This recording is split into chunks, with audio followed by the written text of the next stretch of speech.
کا شعر لے لو. یہ ایک مثال ہے جو ہم نے دی ہے.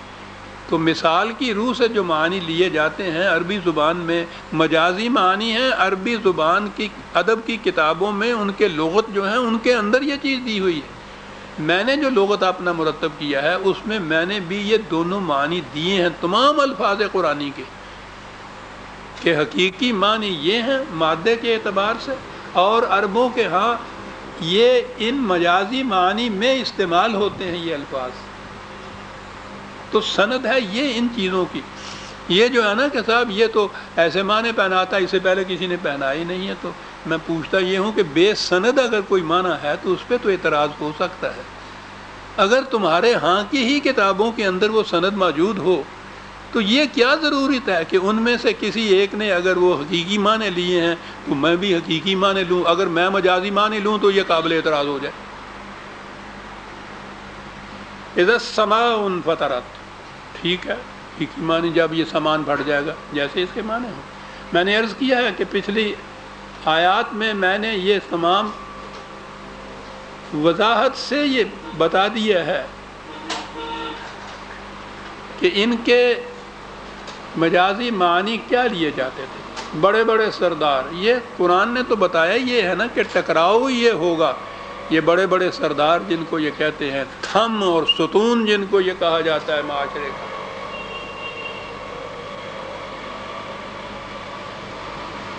ان کے اقتدار کے جھنڈے وہی جب تھا حق القمر، حرب جاہلیت کے اقتدار کا جھنڈا جو ہے پھٹ جائے گا، وہی یہاں چیز ہے. بڑے بڑے جو سردار ہیں، سماج جن کو یہ کہا جاتا، عرض پستیوں میں رہنے والے، سما بلندیوں کے اوپر. یہ جو طبقات انہوں نے تقسیم کر رکھے تھے نا پستی اور بلندی کے، یہ ہیں قرآن جو ان سے عرض اور سما سے معنی مجازی معنی لیتا ہے انسانوں کے متعلق. جب یہ چیز ہوگی کہ یہ طبقات مٹیں گے، یہ جو بڑے بڑے بنے پھرتے ہیں اپنے آپ کو آسمان جاہ، تو ہمارے ہاں یہ ان کے لیے ایک لقب تھا بادشاہوں کے لیے، آسمان جاہ، یہ آسمان پھٹ جائیں گے. وَإِذَا الْكَوَاكِبُ انتَثَرَتْ، میں نے پچھلی دفعہ کہا تھا کہ یہ چھوٹی چھوٹی جو سلطنتیں تھیں، ریاستیں تھیں عربوں کے ہاں، ان کے سرحد کے اوپر ان رومنز نے اور ایرانیوں نے چھوٹی چھوٹی ریاستیں قائم کر رکھی تھی اپنی، کہ عربوں کی طرف سے اگر کوئی خطرہ ہو تو پہلے یہ ان سے نپٹے. ان کو قرآن نے نجوم یا کواکب کہا تھا. یہ بڑے بڑی جو سلطنتیں تھیں ان کو شمس اور قمر کہا تھا. جب یہ چھوٹی چھوٹی ریاستیں، کواکب، ستارے جن کو کیا پکارا جاتا ہے، انتصرت کے معنی بکھر جانا، وہ سارے ایک دوسرے کے ساتھ اکٹھے تھے. اس کے متعلق کہا کہ جب یہ بکھر جائیں گے، یہ تاریخ میں آیا، اس دور کی تاریخ میں یہ آ گیا. ایران کی بادشاہت ختم ہوئی، شمس ان کے ہاں کا جھک گیا، شمس ان کے جھنڈے کا نشان تھا. عرب جاہلیت کا اقتدار ختم ہو گیا. یہ چھوٹی چھوٹی ریاستیں جو سرحدوں کے اوپر تھیں یہ بکھر گئیں. بہرحال میں جو معنی لوں گا تو وہ یہی ہوں گے کہ یہ چیزیں جب ہوں گی. وَإِذَا الْبِحَارُ فُجِّرَتْ، اس زمانے میں سمندر جو تھا وہ چھوٹی چھوٹی ان کی کشتیاں ہوتی تھیں، وہ کنارے کنارے کہیں چلا کرتی تھی، اور سمندروں کا ایک دوسرے سمندروں کے ساتھ مل جانا اور ان جہازوں کا اس طرح سے جانا ذہن میں نہیں تھا. پچھلی صورت میں بھی یہ آیا ہوا ہے سمندروں کے متعلق. یہ بھی ہے کہ اس دور کے اندر اتنے وسیع ہو جائیں گے کہ وہ ایک دوسرے کے ساتھ مل جائیں گے، پھٹ جائیں گے اپنے اپنے کناروں سے.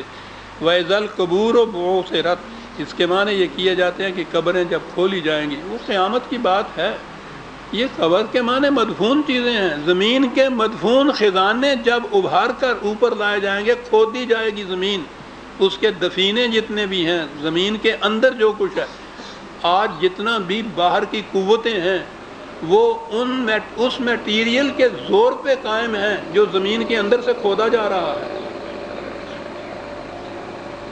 یہ جو ایٹم بم بن رہے ہیں یہ آسمان سے کوئی چیز نہیں لی جا رہی. یہ جو معدنیات کی قسم کی چیزیں جو ہیں یہ وہ ہیں جن سے یہ وہاں سے نکالتے ہیں، اور پھر یہ چیز کہ فلاں قوم میں فلاں ملک میں یہ چیز ہے، پوچھو نہیں اس کی وجہ سے اس کے اقتدار کی حالت کیا ہو جاتی ہے۔ جب یہ چیزیں اس زمانے میں کھود کے نکالتا کون تھا؟ اور خود اس عرب کے اندر دیکھ لیجئے، اس زمانے میں اگر یہ کھودنے والی بات کہیں ان کے ذہن میں آ جاتی، یہ جو زر سیال وہاں سونا بہتا ہوا نکل رہا ہے، آپ اندازہ لگائیے اس کا۔ اور دنیا کی یہ جتنی جنگیں ہیں وہ تو ان کی وجہ سے اب زیادہ ہو رہی ہیں۔ تو یہ جو زمین کے دفائن ہیں، جو چیزیں مدفون ہیں اس کے اندر، جب زمین کھود دی جائے گی اور اس میں سے یہ نکالے جائیں گے، یہ کیوں نہ مانی لیے جا سکے اس کے؟ جب میں نے کہا تھا کہ نظر آتا کہ ہمارا دور جو ہے اس میں یہ نشانیاں قریب قریب پوری ہو رہی ہیں، یہ سارا کچھ کہنے کے بعد پھر وہیں آ جائیے کہ اگر یہ چیز محض طبی کائنات کی ہے، زمین پھٹ جائے گی، آسمان کے ٹکڑے ٹکڑے ہو جائیں گے، یہ جو کرے آسمان کے ہیں ستارے مان پڑ جائیں گے، اس کا تعلق انسان کے اعمال سے نہیں ہو سکتا۔ یہاں یہ کچھ کہنے کے بعد کہا کہ علمت نفس ما قدمت و اخرت، اور پھر اس کے بعد پھر وہ دور آئے گا جس میں ہر فرد جان لے گا کہ اس نے کیا کیا ہوا ہے، کیا وہ آگے لایا ہے، کیا اس نے پیچھے چھوڑا ہے۔ تو یہ تو پھر وہی نظام عدل ہے جس کے قائم ہونے کی یہ ساری علامات اور نشانیاں ہیں۔ میں نے تو اپنے یہاں یہی لکھا ہے کہ وہ جو قرآن نے کہا تھا نا کہ ہم نے اپنا رسول اور کتاب بھیجی، دین الحق بھیجا، لیظہرہ علی الدین کلہ، تاکہ یہ باقی نظام ہائے کائنات پر غالب آ کے رہے۔ تو ایک دور تو وہ تھا جس میں وہ چھوٹے سے پیمانے پر صحیح صدر اول میں اسلام کے وہ اس زمانے کے نظاموں کے اوپر غالب آ کر رہا تھا۔ سب سے بڑا نظام تو عرب کا تھا، اس کا ایران کا تھا، ختم کر کے رکھ دیا، ملوکیت ہی ختم کر دی، ایران کی شاہنشاہیت ختم کر دی۔ کیسر کے ہاں کے جتنے ایسی ریاستیں ان کی سرحدوں کے ساتھ ملتی تھیں ان کو ختم کر کے رکھ دیا۔ یہ اس دور میں یہ ہیں وہ علامات جو نظر آ رہی ہیں۔ اس دور میں یہ ہوا تھا کہ دین حق باقی ادیان، یاد رکھیے یہ جو ہم کہیں نا کہ اسلام سب سے بڑا افضل مذہب ہے اور مذاہب عالم پہ اس پہ برتری حاصل ہے، اور ہمارے مناظرے ہوتے ہیں مذہب سے، اسلام تو مذہب ہے ہی نہیں، یہ تو دین ہے، یہ تو نظام ہے۔ کمیونزم ایک نظام ہے، سرمایہ داری کیپٹلزم ایک نظام ہے، مغرب کی ڈیموکریسی ایک نظام ہے، ڈکٹیٹرشپ ایک نظام ہے، یہ نظام ہے۔ اس کے لیے عربی زبان میں دین کا لفظ آتا ہے۔ تو یہ دین الحق جو ہے، حق پر مبنی نظام جو کتاب خداوندی کی روح سے ارسل رسولہ بالہدی ودین الحق لیظہرہ علی الدین کلہ، تو ایک دفعہ تو یہ اس دور میں ہو گیا جو عہد محمد رسول اللہ والذین معہ صلی اللہ علیہ وسلم ورضی اللہ تعالیٰ عنہم اجمعین، ان کے دور میں یہ ہو گیا تھا۔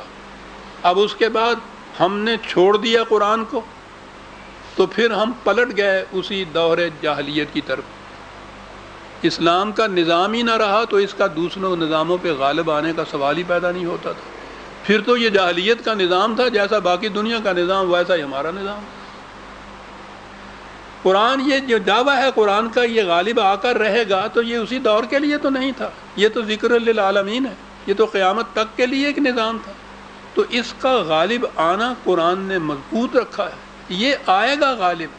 تو اس لیے یہ جو علامات بتائی ہیں قرآن نے، نظر آتا ہے کہ ان کے بعد، اور یہ درس میں اتنا وقت نہیں ورنہ میں یہ عرض کروں، ایک میرا مقالہ ہے کہ کیا اسلام ایک چلا ہوا کارتوس ہے کہ اب اس میں یہ قوت ہی نہیں رہی کہ دوبارہ یہ زندہ ہو جائے اور دوبارہ یہ غلبہ حاصل کرے۔ میں نے اس میں ثابت کیا ہے کہ دنیا میں جتنے نظام ہیں ان نظام کے حاملین اپنے اپنے نظام سے تنگ آئے ہوئے ہیں۔ ان کے ہاں کے فلاسفر دانشور جو ہیں وہ تلاش میں ہیں کسی اور نظام کی، اور ان کے ہاں جو اس نظام کی نشانیاں وہ بتاتے ہیں کہ وہ اس قسم کا ہونا چاہیے، وہ ساری نشانیاں قرآن میں ہیں کہ یہ نظام اس قسم کا ہے۔ میں نے اس میں لکھا ہے، اور بھی ہے میرے مقالے، دنیا نظام محمدی کے لیے تڑپ رہی ہے، انسانیت کا